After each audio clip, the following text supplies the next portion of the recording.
الحمد للہ رب العالمین وصلی اللہ وسلم وبارک علی عبدہ ورسولہ نبینا محمد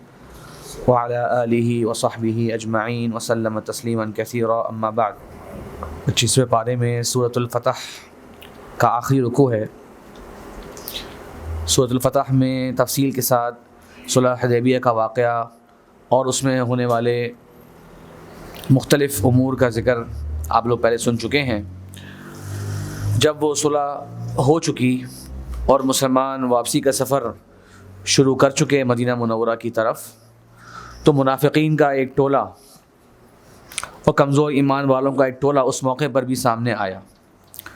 اور انہوں نے آ کر نبی صلی اللہ علیہ وسلم کے صحابہ کرام کے ذہن میں یہ اشکال ڈالنے کی کوشش کی، یہ ان کو پریشان کرنے کی کوشش کی، یہ کہہ کر کہ بھائی آپ تو کہتے تھے کہ ہم لوگ مدینہ منورہ سے مکہ مکرمہ عمرہ کرنے کے لیے آ رہے ہیں، ہمارا تو یہاں آنے کا مقصد عمرہ کرنا تھا، کہاں گیا وہ عمرہ؟ کہاں گئی وہ عمرے کی قربانیاں؟ کہاں گئے وہ عمرے کے دیگر اعمال؟ یہاں تو ہم مکہ داخل ہونے سے پہلے ہی واپس چل رہے ہیں، تو یہ کہاں گیا آپ لوگوں کا واقعہ؟ تو وہ ایک سخت آزمائش کا وقت تھا۔ اللہ تبارک و تعالیٰ نے اس آزمائش کے موقع پر ان آیات کو نازل فرمایا۔ لقد صدق اللہ رسولہ الرؤیا بالحق، تحقیق اللہ تبارک و تعالیٰ نے اپنے نبی کا خواب سچا کر دکھایا۔ خواب میں تھا جو آپ صلی اللہ علیہ وسلم نے اپنے صحابہ کرام کو بیان کیا تھا کہ ہم مکہ مکرمہ جائیں گے اور وہاں جا کر عمرہ کریں گے، اور انبیاء کرام کا خواب جو ہے وہ سچا ہوتا ہے۔ تو صحابہ کرام اسی نیت سے مدینہ منورہ سے آئے تھے، اور ابھی انہوں نے عمرہ انجام نہیں دیا، اس وقت تک وہ عمرہ نہیں کیے۔ اس کے باوجود اللہ تبارک و تعالیٰ فرما رہے ہیں کہ اللہ تبارک و تعالیٰ نے اپنے نبی کا خواب سچا کر دکھایا۔ لَتَدْخُلُنَّ الْمَسْجِدَ الْحَرَامَ إِنْ شَاءَ اللَّهُ آمِنِينَ، تم ضرور بضرور مسجد الحرام میں داخل ہوگے اللہ تبارک و تعالیٰ کی مشیت سے، آمینین اس حالت میں کہ تم امن میں ہوگے۔ عمر رضی اللہ عنہ کا یہاں مشہور واقعہ بیان کیا جاتا ہے کہ جب صلح کا معاملہ پورا ہو گیا اور آپ صلی اللہ علیہ وسلم نے واپسی کے سفر کی تیاری شروع کر دی، تو عمر رضی اللہ عنہ تعجب کے ساتھ آتے ہیں نبی صلی اللہ علیہ وسلم کے پاس، اور آ کر بیان کرتے ہیں کہ اتنا سخت وقت میرے اوپر کبھی نہیں گزرا اس دن میری دل کی کیفیت تھی۔ میں نے کہا کہ یا رسول اللہ، کیا آپ اللہ کے رسول نہیں؟ کیا آپ اللہ کے نبی نہیں ہیں؟ کہنے لگے بلا، میں اللہ کا نبی ہوں۔ کہتے لگے کیا ایسا نہیں ہے کہ ہم لوگ حق پر ہیں اور یہ کفار ہمارے سامنے باطل پر ہیں؟ فرمایا نبی صلی اللہ علیہ وسلم نے بالکل ایسا ہی ہے۔ کہا علی ما نعطی الدنیۃ فی دیننا، کہ اے اللہ کے نبی صلی اللہ علیہ وسلم پھر ہم دین میں اتنے کمزور کیوں پڑ جائیں کہ ہم اس صلح کے اوپر راضی ہو رہے ہیں؟ اور آپ نے کہا تھا کہ ہم لوگ مدینہ منورہ سے جو آئے ہیں وہ عمرہ کرنے کے لیے آئے ہیں، تو ہم عمرہ کریں گے۔ تو نبی صلی اللہ علیہ وسلم نے کمال یقین کے ساتھ انہیں کہا کیا میں نے تمہیں کہا تھا کہ عمرہ ہم لوگ اسی سفر میں کریں گے، یا یہ کہا تھا کہ ہم عمرہ کریں گے؟ کہا آپ نے کہا تھا کہ عمرہ کریں گے۔ کہا تو پھر یقین رکھ لو کہ ہم لوگ عمرہ کریں گے۔ تو عمر رضی اللہ عنہ اضطراب کی حالت میں ابوبکر صدیق رضی اللہ کے پاس جا کے بھی اسی طرح کی بات پوچھتے ہیں، تعجب کر رہے ہیں، حیران ہو رہے ہیں کہ کس قسم کی یہ صلح ہے جو ہمیں سمجھ نہیں آ رہی اس کی ظاہری حکمتیں۔ تو ابوبکر رضی اللہ عنہ کے بارے میں فرماتے ہیں عمر رضی اللہ عنہ انہوں نے بھی سارے کے سارے وہی جوابات دیے جو نبی صلی اللہ علیہ وسلم نے دیے، اور آخر میں انہوں نے جملہ مجھے کہہ دیا کہ اے عمر رضی اللہ عنہ، نبی صلی اللہ علیہ وسلم کے دین کو اور ان کی ذات کو لازم پکڑ لو، فَإِنَّهُ وَاللَّهِ عَلَى الْحَقِّ، اللہ کی قسم وہ سچے نبی ہیں، اللہ کی قسم وہ سچے نبی ہیں، جو وہ کر رہے ہیں، جس کا فیصلہ دے رہے ہیں تم اسے تسلیم کر لو، اس کے سامنے اپنے آپ کو بچھا لو۔ تو یہاں اللہ تبارک و تعالیٰ نے بھی اپنے نبی صلی اللہ علیہ وسلم کی تسلی کے لیے، مزید مومنین کو راحت پہنچانے کے لیے اس قسم کی وحی نازل فرما دی۔ لَتَدْخُلُنَّ الْمَسْجِدَ الْحَرَامَ إِنْ شَاءَ اللَّهُ آمِنِينَ، تم لوگ لَتَدْخُلُنَّ کے اندر لام بھی تاکید کے لیے ہوتا ہے، اور یہ نون پہ جب تشدید آئے تو یہ بھی تاکید کے معنی میں نون توکید بن جاتا ہے کہ تم ضرور بضرور مسجد الحرام میں داخل ہوگے انشاء اللہ آمینین، اللہ تبارک و تعالیٰ کی مرضی کے ساتھ امن میں۔ اب یہ جو انشاء اللہ کا لفظ ہے، یہاں پر آپ اور میں جب اپنی زبان میں انشاءاللہ کا لفظ استعمال کرتے ہیں تو اس کا مطلب یہ کرتے ہیں کہ اگر اللہ نے چاہا. تو یہاں تو اللہ تبارک و تعالیٰ خود یہ بیان فرما رہے ہیں. تو کیا مطلب؟ ہم یوں کہتے ہیں اگر اللہ نے چاہا کہ ہمیں پتہ نہیں ہوتا کہ واقعی یہ معاملہ ہم کر پائیں گے کہ نہیں کر پائیں گے. آپ نے کل کسی سے ملنا ہے, آپ کہیں گے جی انشاءاللہ میں آپ سے کل ملاقات کرنے آؤں گا, کہ اگر اللہ نے چاہا, اور آپ کو واقعی پتہ نہیں ہوتا کہ آپ کل ملنے آ سکیں گے یا نہیں آ سکیں گے. تو یہ یہاں پر اللہ تبارک و تعالیٰ نے جب کہا کہ تم ضرور بضرور مسجد الحرام میں داخل ہوگے, تو کیا پھر اس میں کوئی شک کی گنجائش ہے کہ جب اللہ تعالیٰ نے فرمایا انشاءاللہ آمینین؟ سوال واضح ہے. یہاں پہ جواب یہ ہے کہ یہ انشاءاللہ تحقیق کے لیے بھی بیان کیا جاتا ہے. ایک ہوتا ہے انشاءاللہ تعلیق کے لیے, تعلیق کا مطلب ہوتا ہے کہ اللہ عالم ہو پائے گا کہ نہیں ہو پائے گا, اور کبھی کبھار انشاءاللہ جو ہے وہ تحقیق کے لیے بھی آتا ہے کہ اللہ کی مرضی سے ایسا ہوگا. تو آپ شورٹی کے لیے بھی جو ہے انشاءاللہ کا لفظ مسلمان استعمال کیا کرتے تھے, اور خاص کر وہ جن کا یقین ہو, جیسے کہ آپ صلی اللہ علیہ وسلم اور اللہ تبارک و تعالیٰ کا فرمان. بعض مفسرین نے یہ معنی کیا کہ کیونکہ اللہ تبارک و تعالیٰ تمام مومنین کو مخاطب فرما رہے ہیں کہ تم لوگ ضرور بضرور داخل ہوگے, تو یہ انشاءاللہ اس لیے کہہ دیا کیونکہ بعض مومنین جو ہیں وہ, یہ واقعہ ہوا ہے چھٹے سال کے آخر میں, ذوالقعدہ کے مہینے کا واقعہ ہے, چھٹے سن ہجری کے واقعہ. تو دوبارہ عمرہ کرنے کے لیے آئے تو وہ 1 سال کے بعد آئے جس طرح کانٹریکٹ ہوا تھا. تو کچھ نے کہا کہ انشاءاللہ کا لفظ یہاں بیان کرنے کا مقصد یہ ہے کہ بعض مومنین اس وقت تک دنیا میں موجود نہیں ہوں گے. تو ایسا نہیں کہا جا رہا کہ تم سب کے سب جو ہے وہ آئندہ سال عمرہ کرنے آؤ گے. اگر اللہ نے چاہا, مطلب جن کے لیے اللہ تعالیٰ کی مرضی شامل رہی کہ وہ دنیا میں زندہ رہے, تو وہ لوگ عمرہ کرنے آ سکیں گے. اس لیے بھی بعض مفسرین نے کہا کہ انشاءاللہ کا لفظ اللہ تبارک و تعالیٰ نے استعمال فرمایا. اور اس میں ایک لطیف نقطہ یہ بھی ہے کہ مسجد الحرام کا ذکر ہے, لَتَدْخُلُنَّ الْمَسْجِدَ الْحَرَامَ. تو یہاں پر بات ہو رہی ہے مکہ میں داخلے کی. تو کیا مکہ پورا کا پورا مسجد الحرام ہے؟ یہ مسئلہ اکثر حاجی حضرات پوچھتے بھی ہیں, اور عمرے پہ جو آتے ہیں پوچھتے بھی ہیں کہ جو مکہ مکرمہ میں نماز پڑھنے کی فضیلت ہے, کیا وہ صرف کعبہ کی جو مسجد ہے اس کی ہے, یا پورے مکہ کو جو ہے قرآن میں بعض مقامات پر مسجد الحرام کہا گیا, کیا وہ سب شامل ہیں؟ جیسے سورہ اسراء میں ہم پڑھتے ہیں سبحان الذی اسریٰ بعبدہ لیلا من المسجد الحرام الی المسجد الاقصی, جو واقعہ معراج ہم پڑھتے ہیں, تو اس میں آتا ہے کہ مسجد الحرام سے مسجد اقصی تک کا سفر کیا آپ صلی اللہ علیہ وسلم نے. تو کیا آپ صلی اللہ علیہ وسلم کا معراج پہ جانا جو تھا, کیا آپ اس وقت کعبۃ اللہ میں موجود تھے یا اپنے گھر میں موجود تھے؟ آپ اپنے گھر میں موجود تھے. تو دیکھا جائے تو اگر ہم کہیں کہ یہ مسجد الحرام سے مراد صرف کعبہ والی مسجد ہے, جسے ہم حرم مکی کہتے ہیں, صرف وہ مسجد ہے جو حرم کہلاتا ہے ابھی, تو اس میں تو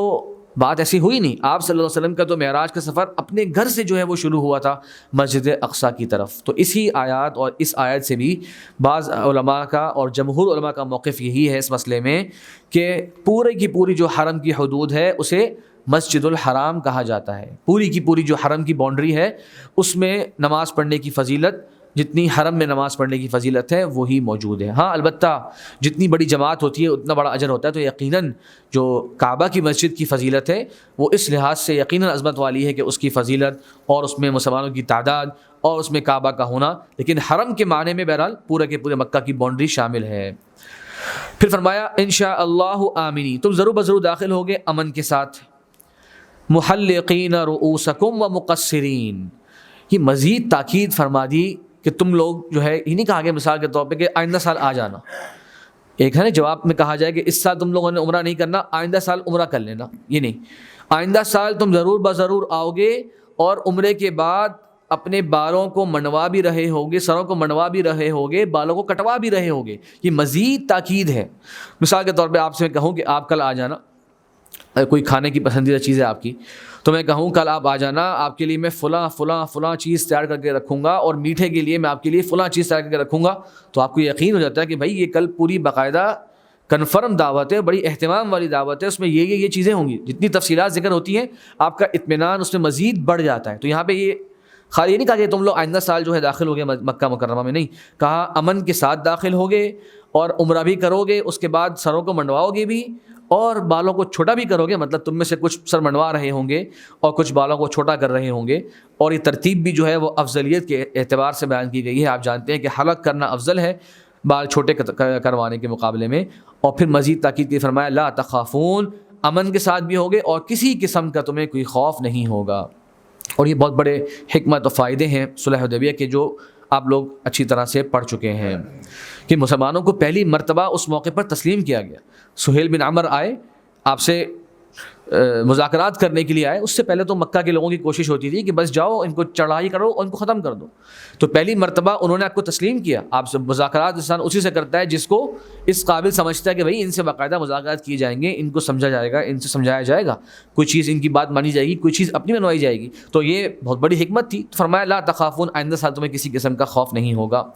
فعلم ما لم تعلموا، اللہ تعالیٰ نے جان لیا وہ کچھ جو تمہیں نہیں علم۔ فعلم، اللہ نے پہچان لیا، جان لیا اس چیز کو جو تم نہیں جانتے، یعنی کہ جو حکمتیں، جو فائدے حاصل ہوں گے اس صلح سے، تمہیں اس کا ابھی ادراک نہیں ہو رہا۔ فجعل من دون ذلك فتحا قریبا، اللہ تبارک و تعالیٰ نے اس وقت سے پہلے، یعنی وہ آئندہ سال تمہارا یہاں آنے سے پہلے ہی ایک تمہیں اور فتح قریب میں نصیب فرما دی۔ تو مفسرین فرماتے ہیں کہ یہاں پر فتح سے مراد ہے فتح خیبر، کیونکہ یہ جو ایک سال کا دورانیہ تھا اس دوران مسلمانوں کو فتح خیبر بھی نصیب ہو گئی، تو اشارہ ہے کہ اللہ تبارک و تعالیٰ نے اس وقت سے پہلے تمہیں ایک اور فتح، قریب کی فتح جو ہے وہ عطا فرما دی۔ پھر فرمایا اللہ تبارک و تعالیٰ نے هو الذی ارسل رسولہ بالہدی ودین الحق، یہ سب معاملات ذکر ہو چکے ہیں، پورے واقعے کی تفصیلات پڑھ چکے ہیں آپ۔ اب اس کے بارے میں آخر میں کنکلوژن جسے کہتے ہیں ہم، وہ آ رہا ہے کہ اے مومنو، ابھی اس وقت اہل ایمان کا سچا امتحان ہو گیا،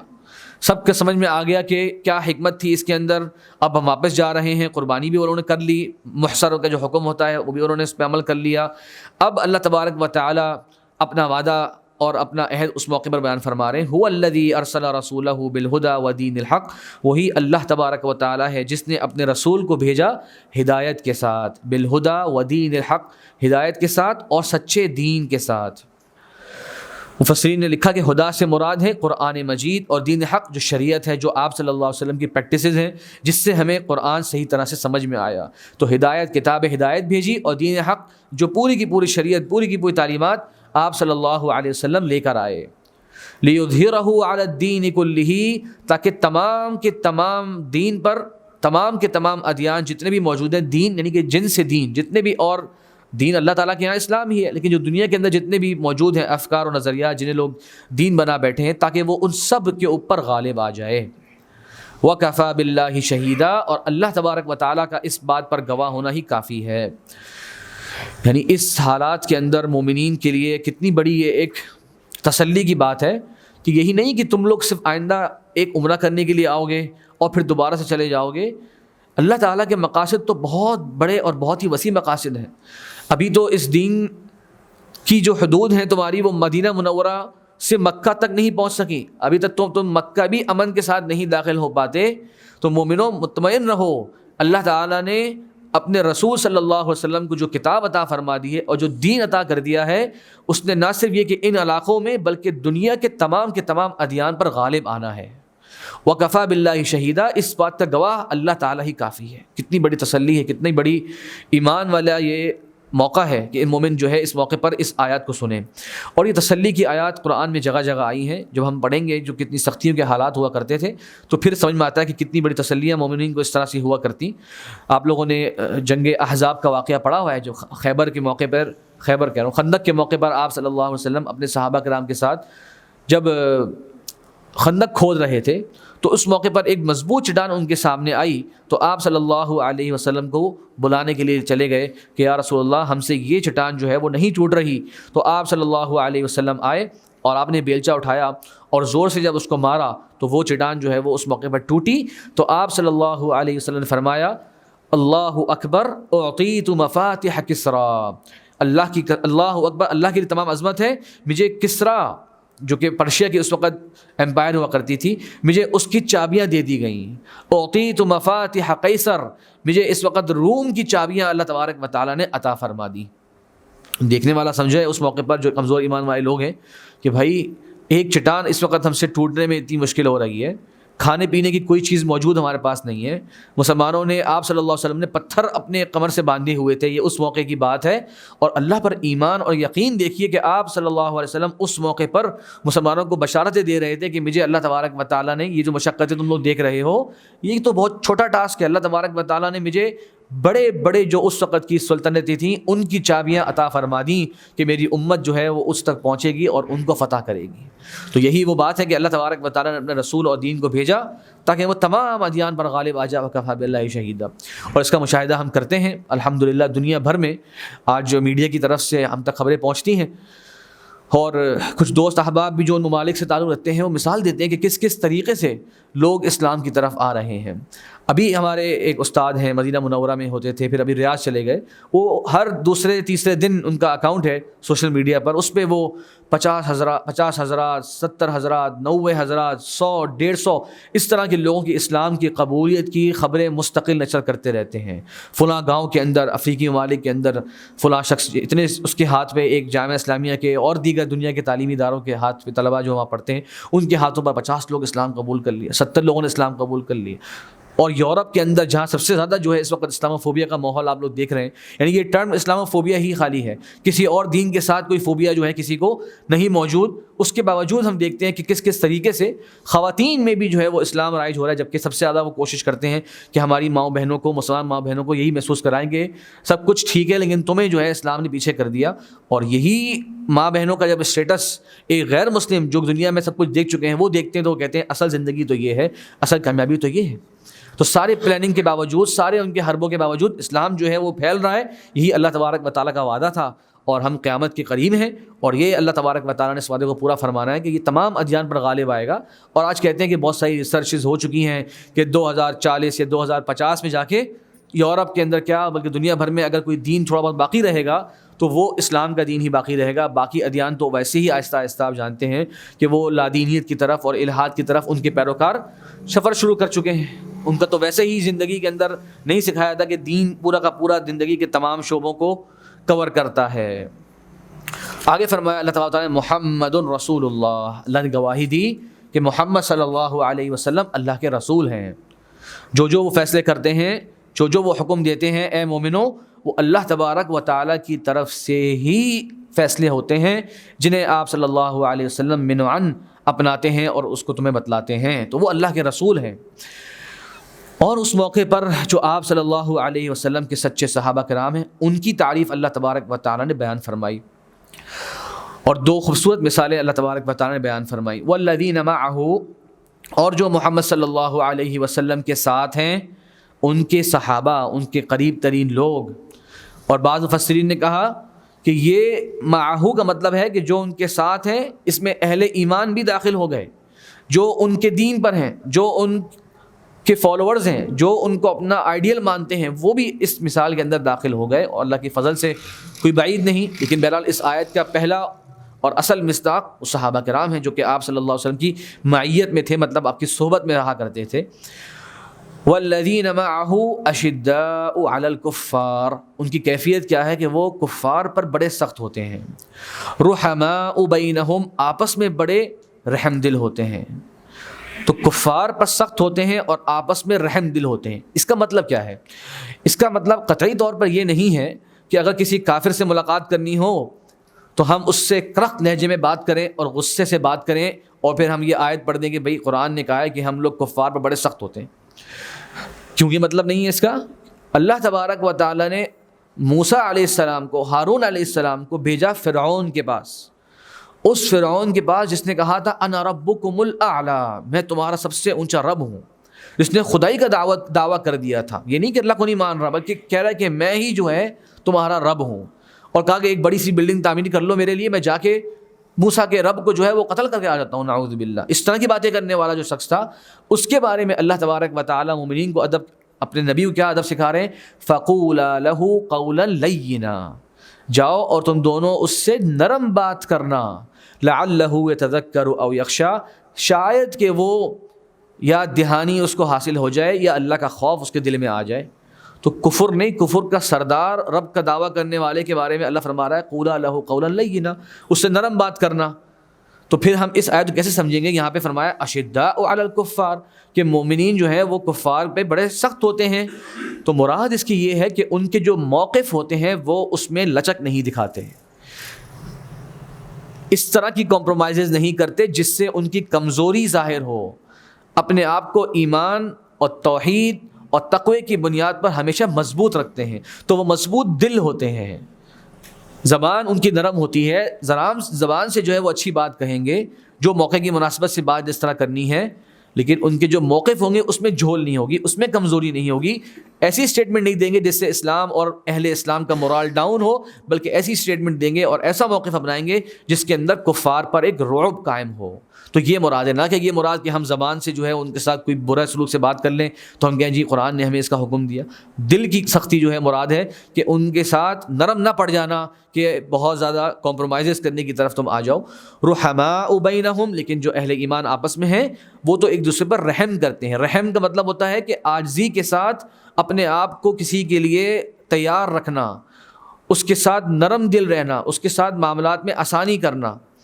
اس کے ساتھ شفقت فرمانا، اس کی کوئی غلطی ہو اس پر بھی اسے معاف کر دینا، اس قسم کا رحم ان کا آپس میں ہوتا ہے۔ بہرحال یہ آیت ایسی ہے کہ اگر ہم سب اپنا جائزہ لیں، ہمارے جو پالیسی میکرز ہیں ان کا جائزہ لیں، تو بڑا افسوس کے ساتھ معاملہ بالکل اس کے الٹ نظر آتا ہے۔ اکثر نظر یہ آتا ہے کہ کمزور جو ہوتا ہے ہم اس کے اوپر بڑے سخت بن جاتے ہیں، اور انسان ہر بندہ اپنے پر بھی دیکھے، جو ہم سے بھی متعلقہ لوگ ہوتے ہیں، اگر کوئی ان میں سے کمزور ہوتا ہے، ہم یہ دیکھے بغیر کہ وہ ایمان والا ہے یا ایمان والا نہیں ہے، اگر اسٹیٹس وائز ہم سے وہ کمزور ہے تو ہم اس کے بڑے سخت بن جاتے ہیں، اس کو بڑے جیسے کہتے ہیں کھری کھری سنانے کے لیے تیار ہوتے ہیں۔ اور اگر تھوڑا سا ہم سے اونچے اسٹیٹس کا بندہ آئے، وہ بے شک غلطی بھی کر دیں، ہم کہتے ہیں جی کوئی بات نہیں، آپ سے تو جناب کوئی حرج کی بات نہیں ہے، جبکہ ہمیں تکلیف پہنچتی ہے، لیکن ہم کہتے ہیں نہیں، اگر ان کو ناراض کر دیا تو شاید ہمارے بہت سارے فائدے یا بہت ساری مصلحتیں دنیا میں حاصل نہ ہو۔ تو مومنین کا کردار یہ نہیں ہوتا، وہ کفار کے معاملے میں سخت ہوتے ہیں اور آپس میں اہل ایمان کے ساتھ بڑے نرم ہوتے ہیں۔ پھر فرمایا ان کی ایک اور صفت، تراہم رکعا سجدا یبتغون فضلا من اللہ ورضوانا، آپ انہیں دیکھیں گے حالت رکوع میں، رکعا سجدا، یہ کثرت رکوع اور کثرت سجود کا مطلب ہے۔ ایک ہے کہ آپ ان کو دیکھیں گے رکوع کی حالت میں، تو اس میں آ سکتا تھا کہ راکعین، کہ وہ رکوع کرنے والے ہیں، ساجدین، وہ سجدے کرنے والے نہیں، رکعن اور سجدن یہ مبالغے کا صیغہ ہے کہ آپ اہل ایمان کو دیکھیں گے کہ بہت زیادہ رکوع کرنے والے ہیں، بہت زیادہ سجدے کرنے والے ہیں، مطلب صلاح کی جو عبادت ہے، نماز کی جو عبادت ہے، وہ ان کی پسندیدہ اور محبوب ترین عبادت ہوتی ہے کہ جس میں اللہ تبارک و تعالیٰ کے سامنے وہ رکوع کرتے ہیں، اللہ تبارک و تعالیٰ کے سامنے سجدہ ریز ہوتے ہیں۔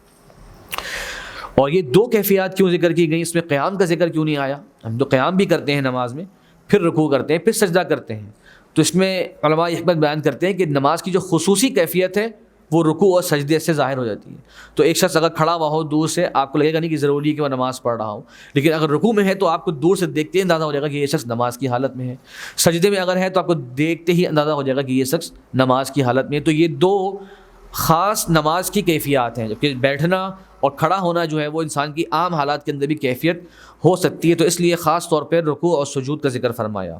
حدیث میں فرمایا آپ صلی اللہ علیہ وسلم فَأَمَّا الرُّكُوعُ فَعَظِّمُوا فِيهِ الرَّبَّ، کہ بس جب رکوع کیا کرو تو اللہ کی تعظیم بیان کیا کرو، سبحان ربی العظیم کہہ کے، اور وَأَمَّا السُّجُودُ فَأَكْثِرُوا فِيهِ مِنَ الدُّعَاءِ، اور سجدہ جب ہو تو اس میں کثرت سے دعائیں مانگا کرو۔ تو ان دو کیفیات کا نماز میں ایک خاص مقام ہے، اس لیے یہ صفت بیان کی گئی کہ آپ ان کو دیکھیں گے کہ کثرت سے رکوع کرنے والے ہیں، کثرت سے سجدہ کرنے والے ہیں، یبتغون فضلا من اللہ ورضوانا، تلاش کرتے ہیں اللہ تبارک و تعالیٰ کا فضل، اللہ تعالیٰ کی رحمت، اللہ تبارک و تعالیٰ کا کرم، اور ورضوانا، اور اللہ تبارک و تعالیٰ کی رضا۔ تو اہل ایمان جب صلاح پڑھتے ہیں، نماز پڑھتے ہیں، تو ان کا مطمع نظر کیا ہوتا ہے کہ ہمیں اللہ تعالیٰ کی طرف سے اللہ کا فضل نصیب ہو جائے، اللہ کا کرم مل جائے، اللہ تعالیٰ کے انعامات مل جائیں، اور اللہ تبارک و تعالیٰ کی خوشنودی بھی مل جائے۔ تو فضل جو ہے وہ ہم اس کے منتظر رہتے ہیں کہ ہمیں مل جائے، اور رضوان اللہ کی رضا مراد ہوتی ہے کہ اللہ تعالیٰ راضی ہو جائے۔ تو کچھ چیز ہمیں مل جائے، ہمیں کیا ملے کہ اللہ کی طرف سے کرم مل جائے، اللہ تعالیٰ ہم پر انعام فرمائے، ہم پر رحم فرمائے، اور خود اللہ تبارک و تعالیٰ ہم سے اس ہماری عبادت کی وجہ سے راضی ہو جائے۔ تو ایک چیز ہم اپنے لیے امید کر رہے ہوتے ہیں، اور ایک چیز اللہ تعالیٰ سے امید کر رہے ہوتے ہیں کہ اللہ تعالیٰ ہمارے اس عمل سے راضی ہوگا۔ اور اس میں ایک اہم بات یہ بھی ہے، کبھی کبھار کچھ حضرات کو کہتے ہوئے سنتے ہیں، آپ حضرات نے سنا بھی ہوگا جملہ، کہ بس اللہ کی عبادت کرنی چاہیے کیونکہ اللہ تبارک و تعالیٰ کی عبادت کسی لالچ میں نہیں کرنی چاہیے. اسے جملہ کہتے ہیں لوگ، بھائی اللہ کی عبادت کرو کسی لالچ میں نہ کرو، کوئی امید نہ ہو، بس نہیں کرو کہ اللہ سے محبت ہے. یہ محبت کی جو ہے بس نشانی ہے اور علامت ہے کہ آپ جو ہے وہ نماز پڑھتے ہیں اور دیگر عبادات کرتے ہیں. یہ نہ ہو کہ اللہ تعالیٰ مجھے جو ہے وہ کچھ عطا فرما دے گا. اگر یہ نیت ہوگی نا تو گویا کہ تم کوئی مطلبی سی باتیں کر رہے ہو. ایسی کچھ لوگ حضرات باتیں کرتے ہیں، کچھ صوفی حضرات اس طرح کی بات کرتے ہیں اور ان کو لگتا ہے کہ یہ ایک بڑی قابل تعریف بات کی ہے انہوں نے، کیونکہ یہ اس قرآن کی آیت کے مخالف بات ہے. مومنین رکوع اور سجدے کرتے ہیں، کیوں کرتے ہیں؟ کہ وہ اللہ تعالیٰ کا فضل تلاش کر رہے ہیں، وہ اللہ سے امید کرتے ہیں کہ اللہ تبارک و تعالیٰ ان پر رحم فرمائے گا، ان پر اکرام فرمائے گا. یا اللہ ہم اس لیے تیرے سامنے یہ نمازیں پڑھتے ہیں تاکہ ہم تیرے رحم کے محتاج ہیں اور تو ہم سے راضی ہو جائے گا. یہ بھی ان کے مطمع نظر ہوتا ہے. اور اللہ تبارک و تعالیٰ نے انبیاء کرام کے بارے میں بھی یہ بیان فرمایا کہ یدعون ربهم خوفا وطمعا،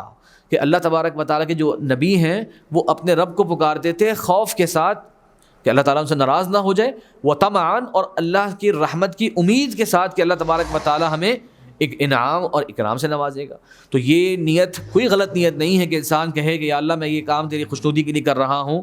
تاکہ یا اللہ میرا یہ فلاں حاجت بھی پوری ہو جائے، یا تم اس سے راضی ہو جائے، تم اس پہ اکرام فرما دے. تو یہ اللہ تبارک و تعالیٰ اس نیت کو پسند کرتا ہے اور اس میں کوئی حرج کی بات نہیں. اور یہ بات کہنا کہ بھائی بغیر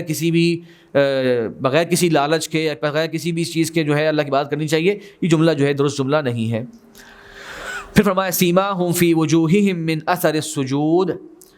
کثرت سجدہ کرنے سے ان کے چہروں پر نشانیاں موجود ہوں گی. اہل ایمان کے چہروں پر نشانیاں ہوں گی سجدے کے آثار سے.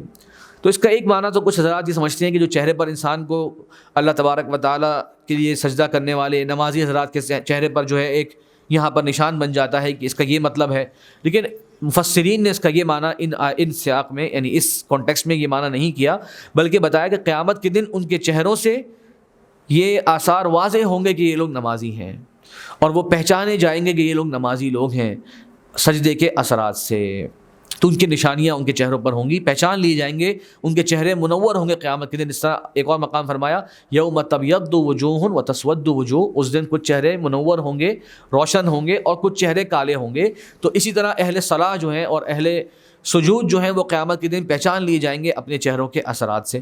اور صحیح بخاری اور مسلم میں ایک روایت اس طرح کی ملتی ہے کہ جو جہنم میں جن کو عذاب بھی ہوگا، اور جس وقت اللہ تعالیٰ فیصلہ فرمائیں گے کہ اب ان کو ان کے گناہوں کے بقدر عذاب ہو چکا، تو اب ان کو جنت میں منتقل کر دیا جائے، کیونکہ جتنے بھی اہل ایمان ہیں ان کا آخری ٹھکانہ بہرحال جنت ہی ہے. تو فرشتے جب آئیں گے تو ان کو ان کے چہروں پر جو سجدے کے آثار ہیں اس سے پہچان پائیں گے. اور حدیث میں آتا ہے کیونکہ سجدے کی جگہ پہ آگ جو ہے وہ اثر انداز نہیں ہوگی، تو ان کو پہچان پائیں گے کہ بھائی یہ نمازی حضرات ہیں کہ کم از کم صلاح کی عبادت کو پورا کرنے والے تھے اور گناہوں کی وجہ سے ان کو عذاب ہوا، تو پہچان لیے جائیں گے اور پھر جنت میں منتقل کر دیے جائیں گے. تو ان کی نشانی ایک یہ بھی ہے کہ ان کے چہرے سجدوں کے آثار سے منور ہوں گے اور اس پر واضح ایک نشانی ہوگی. ذَلِكَ مَثَلُهُمْ فِي التَّوْرَاةِ،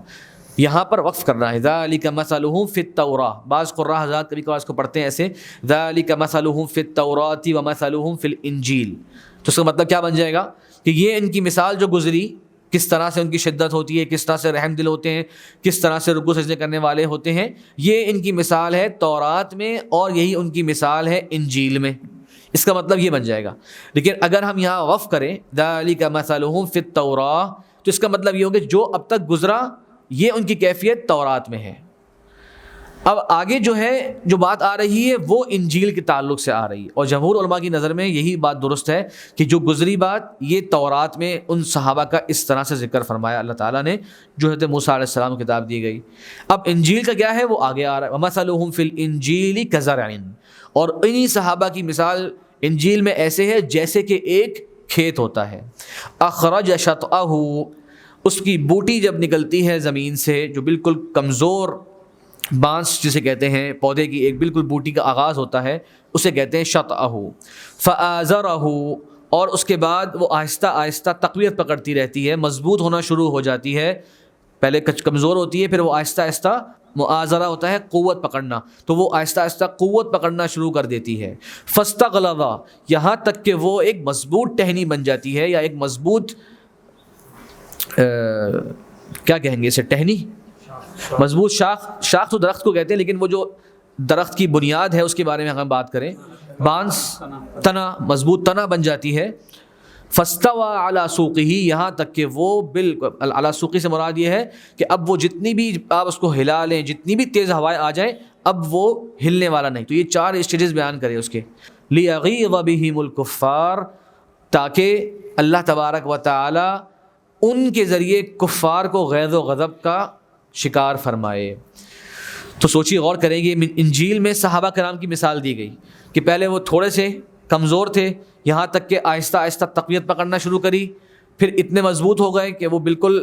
ان پہ کوئی چیز اثر انداز نہ ہو، یہاں تک کہ وہ ایک تن آور درخت بن گئے، اور دیکھنے والے کو وہ بڑا متعجب ہوتا، تعجب کرتا ہے کتنی مضبوط یہ ایک بنیاد ہے، کتنی مضبوط یہ ایک درخت ہے، اس کی شاخیں ہیں۔ اور اس جتنی یہ مضبوطی بڑھتی گئی، دوسری طرف لیغیظ بہم الکفار، کفار کو غیظ و غضب ان کا بڑھتا گیا، ان کا غصہ بڑھتا گیا۔ تو معلوم ہوا جتنا جتنا اہل ایمان پر عمل کرنے والے ہوں گے، جتنا جتنا ان میں تقویٰ اور نیکی کا جذبہ بڑھے گا، اتنا زیادہ کفار ان سے ناخوش ہوں گے، اور جتنا جتنا وہ دین سے پیچھے ہونا شروع ہو جائیں گے، جتنا جتنا وہ ایمان سے بنیادوں سے دور ہوں گے، اتنا اتنا کفار جو ہے وہ ان سے مطمئن ہوں گے، اور ان کو کوئی ان سے تکلیف اور پریشانی نہیں ہوگی۔ اور یہ ہم دیکھتے ہیں، ہم اپنے آس پاس نظر دوڑا لیں، جتنا زیادہ فکر اور جتنی زیادہ نظر دیندار طبقے پر ہوتی ہے ہمارے بہت سے سوسائٹی کے طبقات کی، اتنی نظر ان کی عام لوگوں پر کبھی نہیں ہوتی۔ یعنی یونیورسٹیز ہیں، کالجز ہیں، وہاں پہ 20 برے واقعات ہو جائیں، اخلاقی برے واقعات ہو جائیں، گرے ہوئے بہت سارے معاملات ہم جانتے ہیں ہوتے ہیں، اس پہ کبھی کوئی ہائی لائٹ نہیں ہوتا، نہ کوئی سامنے نوٹس میں آتا ہے، نہ کسی کو کوئی سزا ملنے کی بات کرتے ہیں۔ اور اگر کہیں چھوٹے سے کسی گاؤں کے پتہ نہیں کون سی تحصیل میں کہیں چھوٹے سے مدرسے کے اندر ایک بچے کو جناب مار دیا گیا، اس کی ویڈیو آ گئی، تو پورا ملک ہمارا جو ہے وہ اس کے اوپر ایک آواز ہو کے کھڑا ہو جاتا ہے کہ بھائی یہ کیا ہو رہا ہے بچوں کے ساتھ۔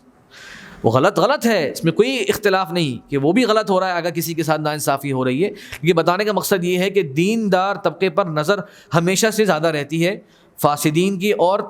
مفسدین کی، اور ان کو جتنا زیادہ آپ عمل کرنے والے بنیں گے، ان کا غصہ آپ کے بارے میں اور بڑھتا جائے گا۔ لیکن اگر آپ ایک ایسا ورژن دینا شروع کر دیں ان کو، جس میں ان کے لیے بہت ساری گنجائشیں رکھیں، جس میں آپ دین کی وہ تعلیمات دینا شروع کر دیں جو ان کی خواہش نفس کے مطابق ہے، جس کو سن کے، جس کو قبول کر کے ان کو کوئی تکلیف نہیں پہنچتی، وہ آپ سے بڑے راضی ہوں، وہ آپ سے خوش ہوں۔ تو معلوم ہوا کہ جب تک دین پر آپ تمسک جو اختیار کرتے ہیں، اللہ تعالیٰ کو یہ اسٹیپ جو ہے وہ مقصود ہے۔ دینداری میں جتنا آگے آپ بڑھیں گے صحیح ڈائریکشن کے اندر، یہ قابل تعریف ہی ہے، اور اسی کا رعب اور اسی کا دبدبہ جو ہے وہ اصل میں کفار کے دل میں ہوگا۔ اور یہاں پر امام مالک رحمہ اللہ نے بہت عظیم بات فرمائی اور کہا کہ اللہ تبارک و تعالیٰ نے صحابہ کی جو قوت ہے اس کو پیش کر کے فرمایا کہ ان کی اس مضبوطی کو، ان کے ایمان تقویٰ کو دیکھ کر کفار کو جو ہے وہ ان سے غصہ آتا ہے۔ تو کہنے لگے کہ جس کو صحابہ کرام کے بارے میں اس کے دل میں غضب ہے،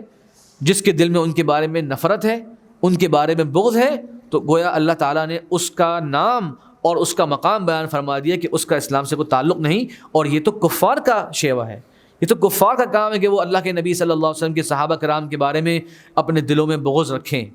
تو امام مالک رحمہ اللہ نے یہ بات فرمائی، اور پھر امام قرطبی رحمہ اللہ نے اپنی تفسیر قرطبی جو مشہور تفسیری کتاب ہے، اس میں ان کی بات کی تائید کری، اور بہت سارے اور بھی دلائل جو ہے وہ ذکر کیے، اور بہت سارے اسلاف کے اقوال ذکر کیے کہ کسی بھی صحابی کے بارے میں انسان کے دل میں اگر غیظ و غضب کی صفت ہو یا ان کے بارے میں دشمنی کی صفت ہو، تو وہ اپنا وصف اور اپنا حکم جو ہے وہ قرآن کی روشنی میں جو ہے وہ جان لے۔ اور اہل ایمان اس سب سے خوش ہوتے ہیں، اس سب سے ان کے دل میں ان صحابہ کی محبت اور تعظیم اور بڑھتی ہے۔ تو یہ 2 مثالیں اللہ تبارک و تعالیٰ نے اپنے نبی کے صحابہ کو بیان فرمائیں، یہ صحابہ کے بارے میں بیان فرمائیں، اور آخر میں فرمایا وعد اللہ الذین آمنوا وعملوا الصالحات منہم مغفرۃ واجرا عظیما۔ اللہ تبارک و تعالیٰ نے جو اہل ایمان ہیں اور جو نیک عمل کرنے والے ہیں، یہ سب صحابہ کرام اور اپنے نبی کے ساتھیوں کے بارے میں فرمایا کہ اللہ نے ان سب سے وعدہ فرمایا ہے مغفرت کا اور اجر عظیم کا، کہ اللہ تبارک و تعالیٰ ان کو معاف بھی فرما دے گا، ان سے راضی بھی ہو جائے گا، اور انہیں بہت ہی بڑا اجر اپنی طرف سے عطا فرمائے گا۔ یہ وہ لوگ ہیں جو ایمان والے ہیں اور جن کی یہ صفات ہیں جو یہاں پہ پوری صورت میں ذکر ہوئی، اور ان کا کردار تھا، ان کا صبر تھا، اور آپ صلی اللہ علیہ وسلم کے ساتھ تمام قسم کی تکلیفوں میں ان کا ساتھ دینا تھا، اور اللہ تعالیٰ کی تمام تقدیر پر راضی ہونا تھا۔ اور جو معاملے کی حکمت ان کو اس وقت سمجھ میں آئے یا بعد میں سمجھ میں آئے، ہر حال میں نبی صلی اللہ علیہ وسلم کی اطاعت اور آپ کی اتباع کا جذبہ، تو اس کی اللہ تبارک و تعالیٰ کا مقام، منزلت اور مرتبت کیا ہے کہ اللہ تبارک و تعالیٰ ان کی تمام گناہوں کو معافی فرما دے گا اور انہیں اجر عظیم عطا فرمائے گا۔ تو یہ اس طرح سے سورۃ الفتح کا اختتام ہوتا ہے۔ اللہ تبارک و تعالیٰ مجھے اور آپ کو ان صحابہ کرام کی محبت اور عظمت ہمارے دلوں میں پیدا فرمائے اور ہمیں پوری زندگی آپ صلی اللہ علیہ وسلم کی نقش قدم پر گزارنے کی توفیق عطا فرمائے۔ وآخر دعوانا ان الحمد للہ رب العالمین۔